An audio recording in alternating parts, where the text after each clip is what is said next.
We started in 2007 with sort of a post-mortem on PlayStation 3, what worked and what hadn't worked. By 2008, I know that seems like a long time ago, but by 2008 we were already in very heavy design work for PlayStation 4.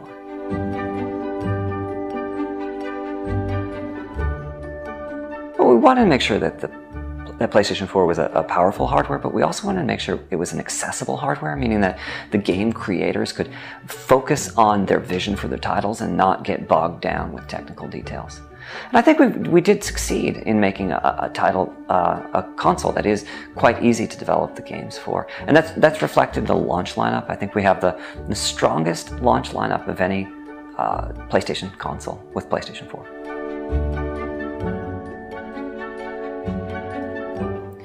I can't call out the teams by name that were particularly helpful, but they were the teams that were the most outspoken.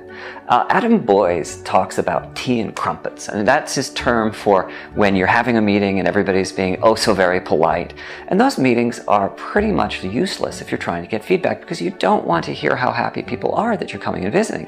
You want their criticisms of your work. You want to hear what it is you need to do to make the console more suited for their needs.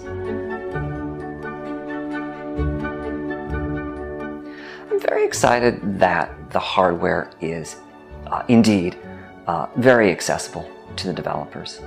Because it's got a familiar architecture, we're now seeing a whole bunch of indie titles coming over from the PC world, which if it had been something much more complex to deal with, I don't think we'd be seeing.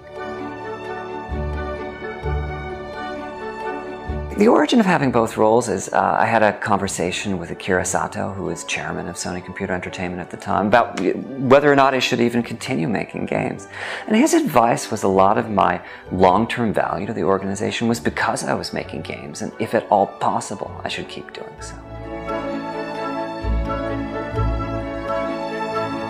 Well, certainly it was a lot easier to make Knack than it would have been on other platforms. I think we saved about a year from our development as a result of doing it for PlayStation 4.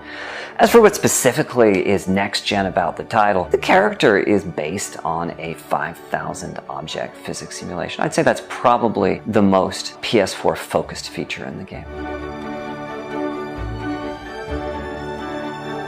So when we started making Knack, the idea was that the character would be an effect. We wanted to have something that would be truly international. And I'd noticed through working on Crash and Ratchet and Jak and Spyro that when a character is made, it tends to have that feeling of the country where it came from. And so by having Knack be something different, like the character you see built out of the parts, we could get around all of that and make a character that would seem familiar no matter what country it was in. We really had two targets with the game. One was core gamers looking for an old-school challenge, people who had played and enjoyed Crash Bandicoot or Sonic the Hedgehog back in the day. And those are brutally difficult games. Crash Bandicoot, despite its two-button control scheme, was very, very difficult to finish. So we knew that on a hard difficulty setting, Knack needed to be a tough game to beat. The other audience we were going after was light or beginner players. I knew that there would be quality core games at launch, Killzone and the like for that predominantly male core gamer, but I just wanted to make sure there was something for the rest of the family, sons, daughters, spouses, and the like.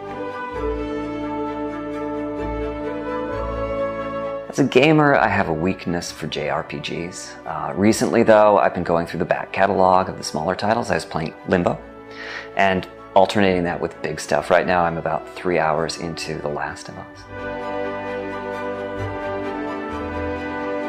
I think one of the big phenomena we're going to see is the blurring between single player and multiplayer.